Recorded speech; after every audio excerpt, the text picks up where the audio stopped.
بسم الله الرحمن الرحيم الحمد لله رب العالمين والصلاة والسلام على سيد المرسلين. Assalamu alaikum wa rahmatullahi wa barakatuh. Welcome back. It is time for the morning message. Today we are so honored. We have one of the champions of our community, very active I must say, in servicing the deen, servicing the ummah, serving humanity. May Allah subhanahu wa ta'ala accept from him. Allahumma ameen ya rabbal alameen. Let me welcome my noble guest for today, Dr Elias Parker. Assalamu alaikum wa rahmatullah. Alaikum salam wa rahmatullahi wa barakatuh to your good self, Sheikh, as well as our dear viewers of Hilaal TV. Allah subhanahu wa ta'ala reward you for the doctor. Whenever I see you, I got so much of motivation. May Allah subhanahu wa ta'ala reward you and accept all your efforts. And just mentioning to our audience, Wheel to Heal, the title, Wheel to Heal, and riding some bicycles from places to another place and raising funds for big projects. Among them I remember for cancer awareness, for Palestine, for different things, subhanallah. Maybe you can also, we start with that, speaking about Wheel to Heal and about the previous projects that you raise funds for. Well, Sheikh, first of all, I want to say shukr to Allah subhanahu wa ta'ala that we're a group of cyclists who enjoy cycling, but decided that in the process of enjoying some free time on the bike, let's transform it into something that will uplift the community, that will benefit the community. So yes, at the end of 2022, we undertook the journey to Mosul Bay, and rather from Mosul Bay to Cape Town, 642 kilometers, and alhamdulillah, raised 1.7 million rand. Allahu Akbar. And I think we are grateful to the Almighty that we feel that we were the privileged ones that had an opportunity, that Allah chose to do this. And I think we're grateful for that. And needless to say, when the Palestinian genocidal expedition came around, we felt, that besides praying, and we all do that all the time, for the Palestinians to be free, besides supporting them in various ways, we felt we need to do something more concrete, since we can't be there, to play a more pivotal role, in physically being on the battlefield with them. Hence, we undertook to do a 75-kilometer ride, 75 cyclists, hoping to raise 750,000 rand, and at the same time highlight our absolute abhorrent dissatisfaction with the 75 odd years of illegal occupation. Alhamdulillah, I think people were magnanimous in their support. We had cyclists that joined us from Johannesburg, from Bloemfontein and Durban, and cumulatively we managed to raise 2.6 million rand. And I think that was beyond our expectation. And we believe that things like this only happen. Yes, we put in the effort, but ultimately it's what Allah subhanahu wa ta'ala ordained for us. And I tell my co-cyclists that this type of success only happens through the ni'mah of our Allah subhanahu our Creator. Sahih. And I have to say, Sheikh, that immediately after the completion of the Palestine ride, needless to say, a lot of us are carrying on, because for me this is just the beginning of the end as far as the occupation of Israel is concerned, of Palestine rather, by the Israelis. So if we are serious about seeing the liberation of the Palestinian people, then we need to hold their hands, we need to continue, Sorry. we need to sustain our resistance and our increased awareness about the atrocities that's committed there. However, immediately after the Palestine ride, we had a number of calls, a number of requests, people needing help, and it's amazing that unfortunately one is constrained in the resources that you have, that you can only assist one particular endeavor. And of all the various requests that we have, we decided to pay heed and do a closer pursuit, of the particular one that we are supporting. So people reached out to me with regard to a masjid that's being built in Greaton, and the masjid needs to be completed. Alhamdulillah, they've come a long way in having a fair degree of progress. MashaAllah. So just to give some historical perspective of the Greaton scenario, about 4 years ago, an uncle, Hanif, and his wife, were busy taking a drive in the Genatendal, Greaton area. They came across a number of Muslims, however, no sign of Islam being practiced, or no sign of a masjid, or a Jamaat Khana, or a madrasa, absolutely nothing. So upon closer inspection, he found, that there's actually quite a few Muslims there. He then, for the next 3 years, him and his wife used to drive through to Genatendal on a Friday morning. In his bakkie, he used to gather all the Muslims, collect them from where they are, and then perform Jummah under a tree. This the Hanif did for 3 years, Allah. more than 3 years. Subhanallah.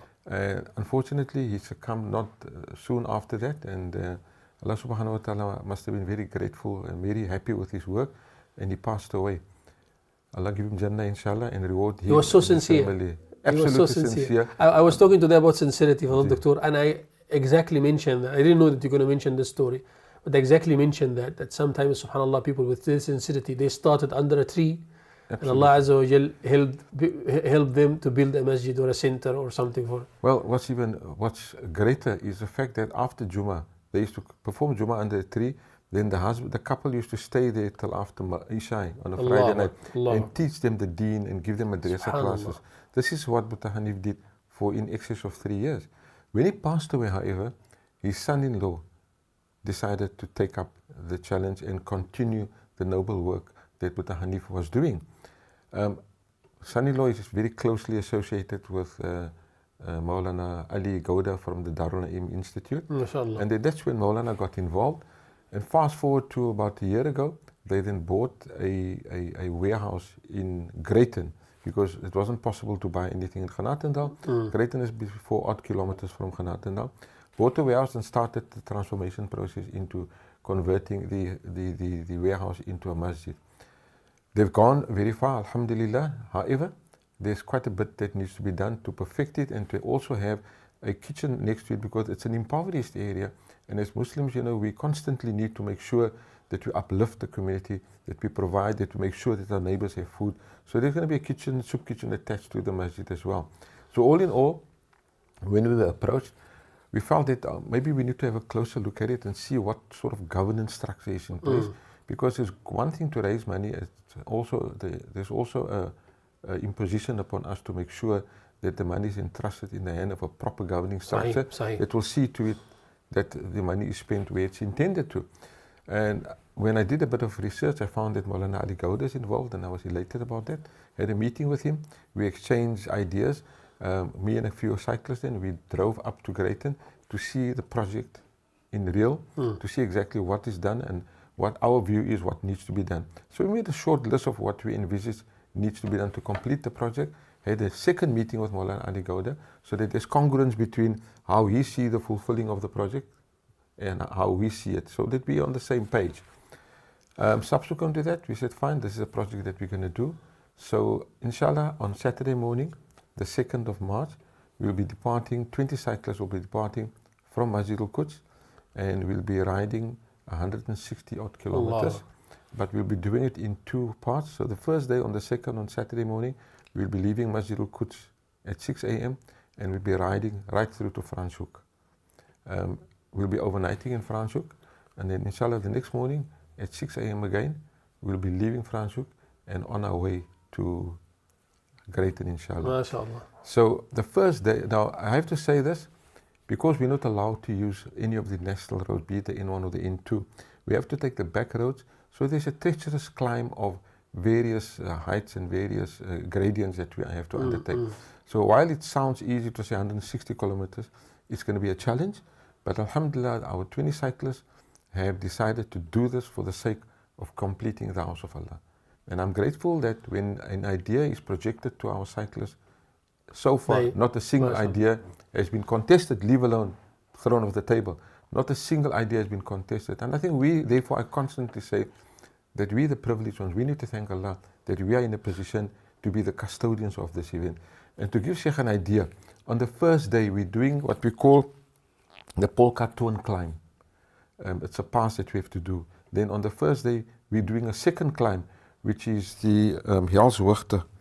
And the people that ride and people that drive will understand Hilaal requires a very energized effort to ride up there with a bicycle. And on the second day, we're doing the Franschhoek Pass. So it's by no means a walk in the park. It's going to be a treacherous ride, but nothing is not worth undertaking for the sake of completing Allah's house. Allah. So how do we want to raise the R1 million? We are asking people out there, we're launching the campaign, inshallah, on Saturday, but the campaign will run right through till the end of Ramadan. And we're doing an earnest appeal. We are absolutely gratified, marveled, and elated by the type of support that we've had for the cancer right and more recently for the Palestinian right. And dare I say that those two endeavors, efforts, was really for Allah's creation. The cancer sufferers, we gave 1.7 million rand. It was to uplift and to bring ease to Allah's creation. The Palestinian right, alhamdulillah, we managed to fill 3 trucks with humanitarian relief work for Allah's creation in Palestine. However, this is close to the heart because this is for Allah's house. And I think nothing compares with laying even a single brick to complete Allah's house. And there is a reward in perpetuation. So Allah subhanahu wa ta'ala will reward each one that has even given a morsel of sand to complete that masjid, because it's going to go on in perpetuity for as long as people make salah in that house, long after we have parted this dunya. People that even gave a morsel of sand will be rewarded in the akhirah, and their family will be rewarded. Sadaqatun jariyah. Sadaqatul jariyah, by a large extent, we are appealing to people. It's a meager amount to finish a masjid. And what's even better, Sheikh, it's a small Muslim community, it's a new Muslim community, but a steadily and there's no growing. masjid around them. Nothing whatsoever. Sheikh, we are told that they were Muslims, but no deen. And the late Muta Hanif, as I said, used to perform Jummah under the tree and then spend the rest of the Friday, right up until after Isha, to teach the deen, to give madrasa classes. And I think that's a monumental effort that was put in by this couple. And may Allah, once again, Allah give him a very lofty place in Jannah, inshallah, and reward his family in this world as well as in the Akhirah. However, it's a responsibility resides with us to ensure that we now provide a sense of belonging to those Muslims by completing the masjid so that they can perform the salah on a regular basis there, that they can conduct madrasa classes, imbibe in the people there a sense of sincerity about the deen, give them a historical perspective what it is to be a Muslim and what our responsibilities are. Let them love the deen the way Allah wants us to love and practice the deen. And then to do that, we need to complete the soup kitchen next door so that we can uplift the impoverished people in the area. I think this is something that we found with the cancer right permeating right through South Africa, because as we came from Mosselbaai to Cape Town, every of the 6 towns that we passed, we were very blessed and very fortunate.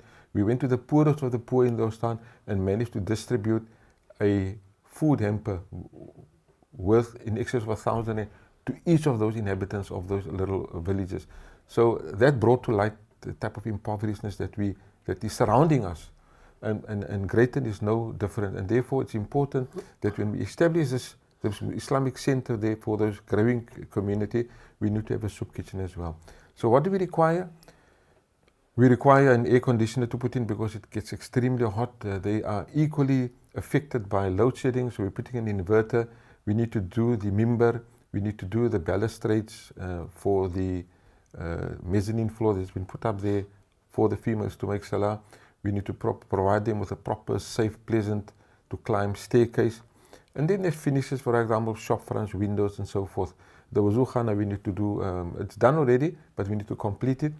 So this is a complete phase of the masjid. And I think, to think of it, that here's a masjid that's about to be done, and there's a calling for R1 million to finish the masjid that will in fact place the masjid right in the center to be used regularly, inshallah, for the next 100 years. So the amount is R1 million, right? R1 million. And Sheikh, I have to say that if we finish it in less than R1 million, which we will try to do our utmost, we will deploy the remaining funds and repurpose it for another masjid in other areas. We've already had requests, but we're taking one project at a time, inshallah. MashaAllah. May Allah subhanahu wa ta'ala accept. And I'm sure there are already people who are watching us right now. We're talking today about sincerity. And I'm sure there are so many sincere people and anonymous people who are hearing us right now and who will grab this opportunity. And maybe they're going to call you, inshallah, even before the ride, inshallah. And they're going to say, I'm taking care of this masjid, inshallah. I ask Allah subhanahu wa ta'ala to bring those people who are on the footsteps of Sayyidina Uthman radiallahu anhu, Sayyidina Abdul Rahman ibn Auf radiallahu anhu, Sayyidina Abu Bakr as-Siddiq radiallahu anhu, and the rest of the companions of Rasulullah who love to give and to spend. There is a masjid being established, 1 million short. We want this hero, inshallah, to support it. Well, Doctor, I want to share the number, your number, with people who wish to, the heroes. Can I make one more comment, Sheikh? Yes, prepare the pen and paper, inshallah, until we... I just want to make a very relevant, very pertinent point, Sheikh. Alhamdulillah, in Cape Town, we're very fortunate. We've got in excess of 160 odd masajid. And in the area where I stay, I mean, in every road, virtually, second road, there's a masjid. And alhamdulillah, we're grateful for that. For as many people that are exposed to as many masjids will simply enhance the quality and the frequency of prayers by the Muslims. However, I think we need to maybe sit back and ponder.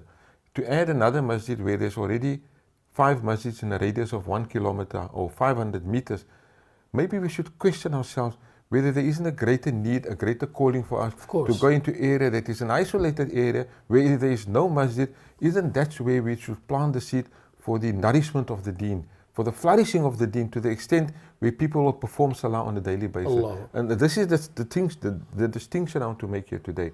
Alhamdulillah, people give generously, and I always say this, that there isn't a more generous community than a Muslim, particularly the Cape Townians in South Africa, than our Muslim brother. However, we need to apply our minds a bit more closer to this and think about, whether we need to add mosque number 8 and mosque number 9, where there's already so many masjids, in a radius of 200-300 meters or half a kilometer. Shouldn't we deploy our resources in areas where there is nothing for a radius of 100 kilometers, 50 kilometers? And I think that's the type of message, that's the type of thought process I want to leave with our viewers. Allah subhanahu wa ta'ala will be grateful and will reward us innumerously for building a masjid. However, we'll be questioned on the day of Akhirah, whether we made sure that the masjid that we built was built to serve where the need was greatest, or where the need was not that paramount. And that's what I'm saying. I'm saying this in humility, Sheikh. So we are calling on people to support this endeavor. We're going to do the cycling ride simply because we want to increase the awareness of this need. There are many people that are raising money for massages. We as a group of cyclists have decided to undertake this journey and do this 160 odd kilometers, increasing the awareness, using our prowess as cyclists, and at the same time give everybody else an opportunity to be part of this noble endeavor. So I'm leaving my number. Anybody who wants to make any type of contribution, please do call us. This campaign is being launched on Sunday morning at Masjid al-Quds at 6 a.m. and it will end a day or two before Eid, inshallah, Eid al-Fitr. My number is 082 49 39 331. I'm going to take it again, Doctor. It's 082 49 39 331. Yeah. Right, I got the number already, but I'm just writing it so that people also can take time to write. It would be so nice if we could raise most of this before we depart. Inshallah. So, and again, if people want to make physical contributions, for example, the air come and see and check. Come and see and do. No problem. Step up and see how you can help in any way that you can help. Would be most welcome to us. The heroes of khair are out there waiting, inshallah, for this opportunity, and they'll grab it, inshallah ta'ala. وَسَابِقُوا وَسَارِعُوا. I ask Allah subhanahu wa ta'ala to make us all among them. Allahumma ameen ya Rabbal Alameen. A great opportunity for thawab in preparing yourself for the month of Ramadan. Jazakumullah khairan, Doctor, for joining us. I ask Allah to continue to use you for the service of the Ummah. Allahumma ameen. Make dua for our health and our safety on this road, because it's not a road that's readily traveled by cyclists. But alhamdulillah, such is the fervent desire to succeed by our 20 cyclists that we're going to plunge in and we're going to take that ride. Make dua for our safety, and inshallah that we reach our target. Ameen ya Rabbi. And to say Jazakallah khair to your good self and staff and management of Hilaal TV for the opportunity. Jazakallah khair al-jazaa, Doctor. Barakallah feekum wa hafizakum Allah wa ayadakum Allah. May Allah subhanahu wa ta'ala accept all these efforts. Allahumma ameen ya Rabbil Alameen.